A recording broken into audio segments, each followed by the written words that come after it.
السلام علیکم ورحمۃ اللہ وبرکاتہ۔ الحمدللہ رب العالمین والعاقبۃ للمتقین ولا عدوان الا علی الظالمین۔ اعوذ باللہ من الشیطان الرجیم، بسم اللہ الرحمن الرحیم۔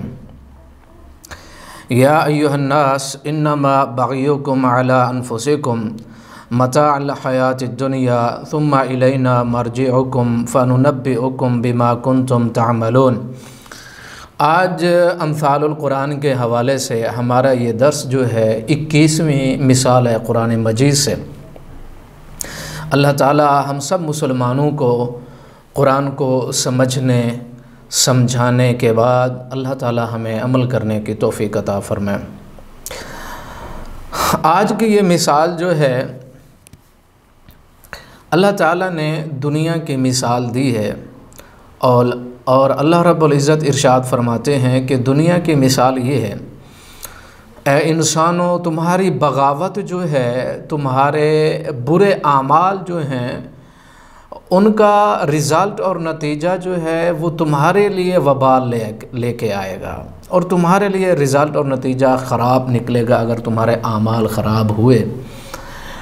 اور اگر یہ رزلٹ اور نتیجہ خراب ہوتا ہے تو پھر صاف ظاہر ہے مرنے کے بعد تم نے ہمارے پاس آنا ہے، اور پھر ہم نے حساب و کتاب کرنا ہے، پوچھ گچھ کرنی ہے۔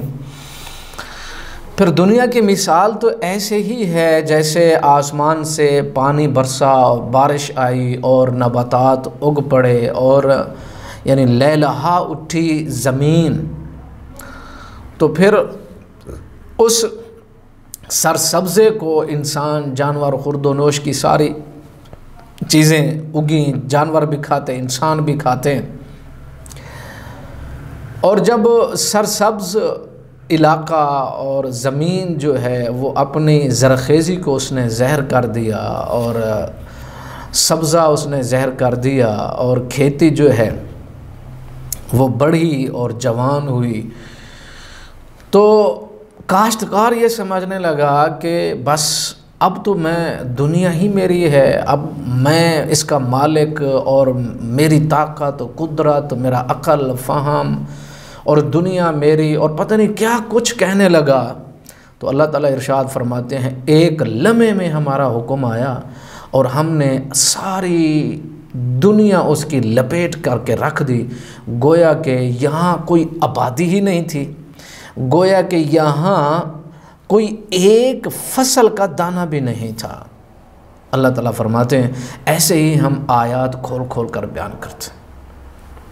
سنیں اللہ رب العزت ارشاد فرماتے ہیں یا ایھا الناس، اے لوگو، انما بغیکم علی انفسکم، تمہاری بغاوت وہ تمہارے خلاف ہی گواہی دے گی، وہ تمہیں نقصان دے گی۔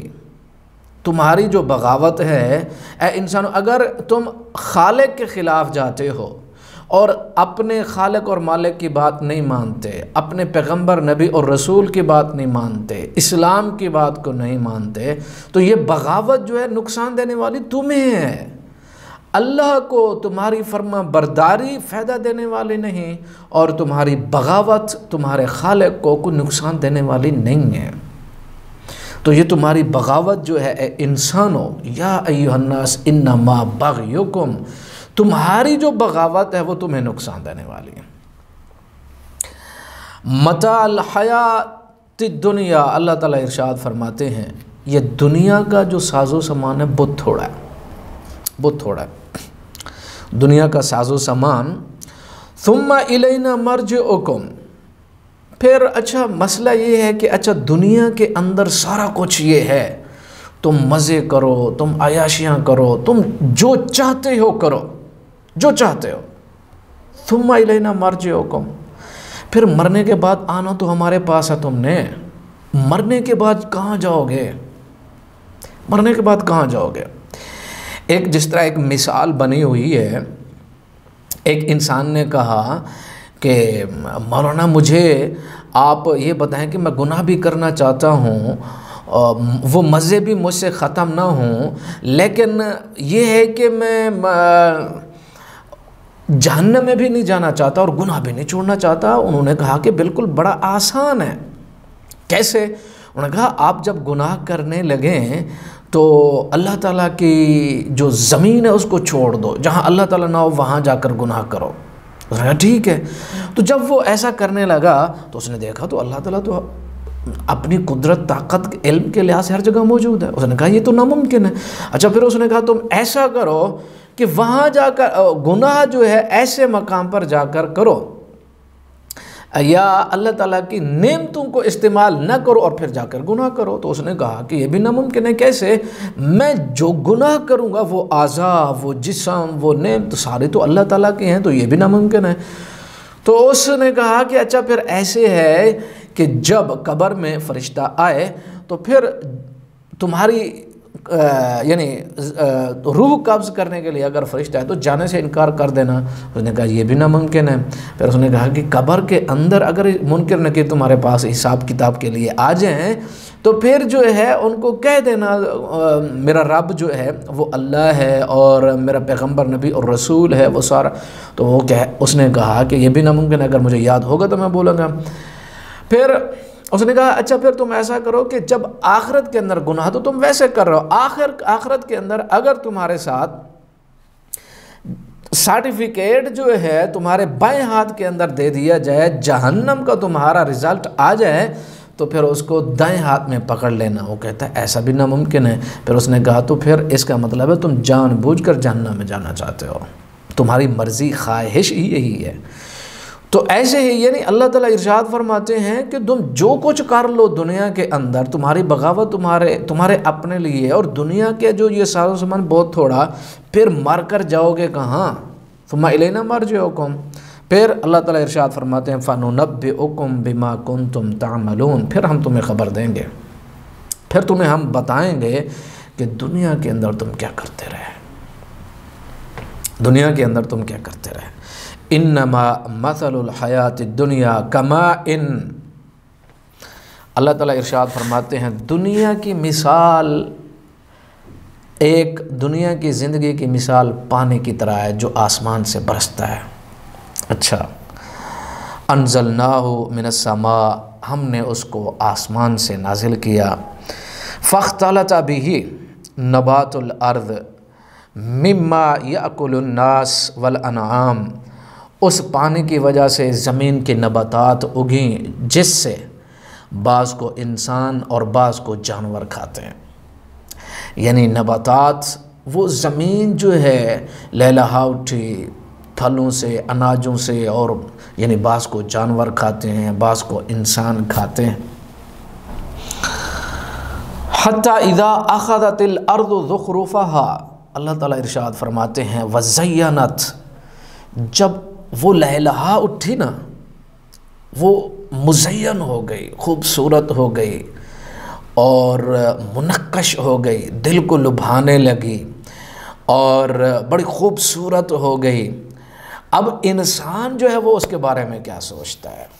اب انسان وَظَنَّ أَهْلُهَا أَنَّهُمْ قَادِرُونَ عَلَيْهَا، اور اس کے رہنے والے سمجھتے ہیں کہ ہم اس پر قدرت اور طاقت رکھتے ہیں۔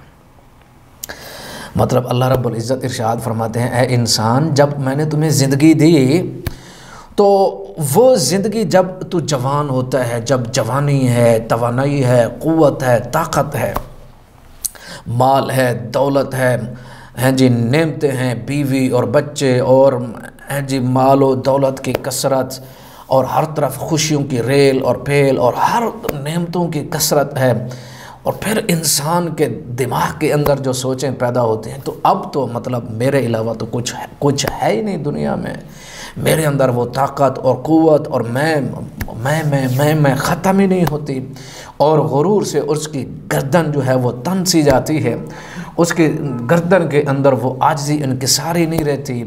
تو یعنی ایک جوبن جو ہوتا ہے زندگی کا، زندگی جب ایک بالکل ایسی سٹیج پہ ہوتی ہے کہ جب انسان کے پاس ہر قسم کی نعمتوں کا عروج ہوتا ہے، چاہے وہ اولاد کی وجہ سے، چاہے وہ مال دولت کی وجہ سے یا صحت کی وجہ سے یا عزت کی عروج کی وجہ سے، یعنی زندگی کے اندر کسی بھی نعمت کا آپ حساب لگا لیں، جب اس کا عروج ہوتا ہے تو انسان سمجھتا ہے کہ اب یہ زندگی، اب تو میں ہوں نا، میرے پاس یہ ہے، میرے پاس وہ ہے، وہ بھول جاتا ہے کہ میں نے مرنا ہے۔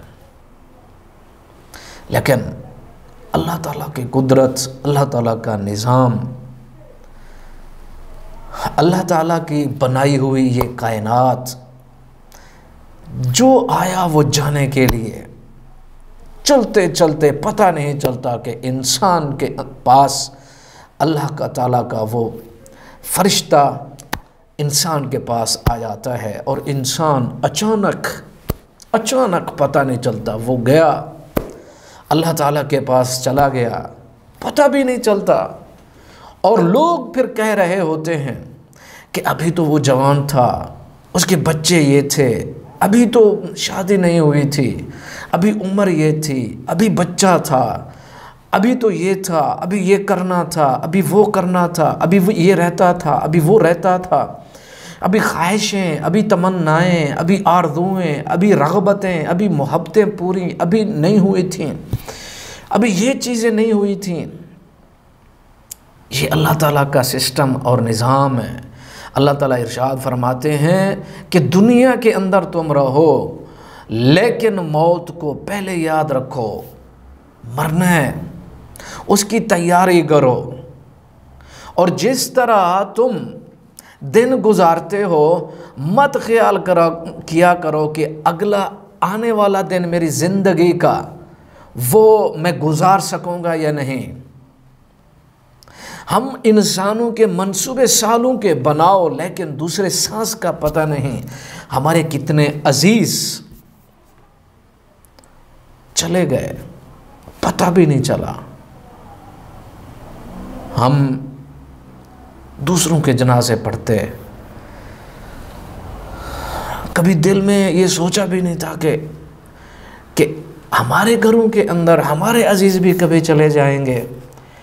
ایک عجیب سی دل دماغ کے اندر سوچ اور ایک عجیب سی وہ کیفیت پیدا ہوتی ہے کہ اللہ تعالیٰ کیسے یعنی انسان کے عزیزوں کو بلا لیتا ہے۔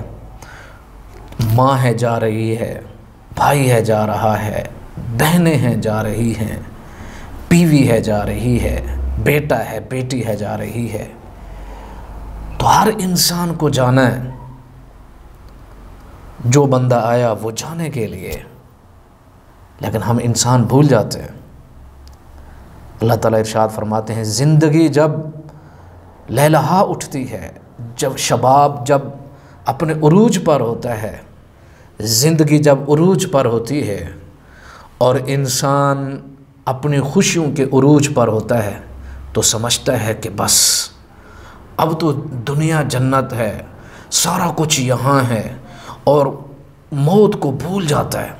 لیکن اللہ کا قانون عجیب سا ہے، اور اللہ کا فرشتہ اچانک آتا ہے، پتہ بھی نہیں، انسان اپنے کام میں مصروف ہے، موت نے آ کے دبوچ لیا، فرصت بھی نہیں ملی سوچنے کی۔ خوش قسمت ہے وہ انسان، خوش قسمت ہے وہ مسلمان جو اپنی زندگی کے ایام کو قیمتی بناتا ہے، جو اللہ اور اس کے رسول کا فرما بردار ہے۔ خوش قسمت ہے وہ مسلمان جو اپنے اعمال کی حفاظت کرتا ہے۔ خوش قسمت ہے وہ مسلمان جو اللہ اور اس کے رسول کا فرما بردار ہے۔ خوش قسمت ہے وہ مسلمان جو اپنی زندگی اللہ اور اس کے رسول کی فرما برداری میں گزار کے اللہ کے پاس گیا۔ خوش قسمت ہے وہ انسان، چاہے مرد ہو یا عورت، اس حالت میں اس نے اللہ اور اس کے رسول سے ملاقات کی کہ اللہ اس سے راضی ہو اور اللہ کا رسول اس سے راضی، اور دنیا میں اس نے زندگی ایسی گزاری کہ اللہ اس سے راضی، نہ وہ اپنے ماضی سے پریشان اور غمگین، نہ اپنے حال سے اور نہ اپنے مستقبل کی سوچوں سے پریشان، کیونکہ انسان کو اپنی موت کا پتہ نہیں ہے، موت نے کب آ کے اپنے شکنجے انسان کی گردن میں دبوچ دے اور انسان کو دبوچ کے وہ اللہ تعالیٰ کے پاس لے جائے، اور کتنا پریشانی اور ندامت ہمیشگی کی کہ انسان ناکام ہو کر جائے یہاں سے، دنیا سے، اور اللہ کے پاس سامنے کھڑا ہو اور کہے اے اللہ مجھے واپس بھیج کہ میں اچھے کام کروں۔ عجیب صورتحال ہوگی اس وقت، لیکن اب پتہ نہیں چلتا ہے، کیونکہ دنیا زندگی کا عروج ہے، شباب ہے، اب پتہ نہیں چلتا ہے، ابھی پردے ہیں، غفلت کی ایسی چادر ہے جو اترنے کا نام نہیں لیتی ہے۔ سلام ہے ان مسلمانوں کو جو اپنے خالق کو بھولے نہیں ہیں، سلام ہے ان عورتوں اور ان ماؤں اور ان بہنوں اور ان بیٹیوں کو جو اپنے اسلام اور دین کو سنبھالے ہوئے ہیں، سلام ہے ان مسلمانوں کو جو اپنے اللہ اور اس کے رسول کو بھولے نہیں ہیں، سلام ہے ان اسلام کے فرزندوں کو جو اپنے اسلام اور دین سے وفا کرنے میں کبھی بھی ہچکچائے نہیں ہیں۔ اللہ تعالی ہم سب مسلمانوں کو اسلام سب سمجھنے کی توفیق دے اور اس پر عمل کرنے کی توفیق عطا فرمائے۔ اللہ رب العزت ارشاد فرماتے ہیں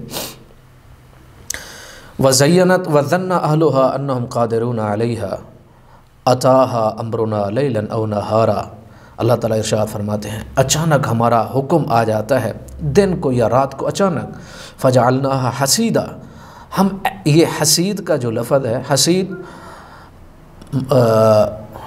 فاعل کے وزن پہ لیکن یہ مفعول کے معنی میں ہے۔ اللہ تعالیٰ ارشاد فرماتے ہیں ایسا ہم کاٹ کے رکھ دیتے ہیں کأن لم تغن بالامس، گویا کہ یہاں کچھ فصل تھی ہی نہیں۔ کذالک نفصل الآیات لقوم یتفکرون، غور اور فکر کرنے والے لوگوں کے لیے ہم کھول کھول کے بیان کرتے ہیں۔ اللہ تعالیٰ ہمیں عمل کرنے کی توفیق عطا فرمائے۔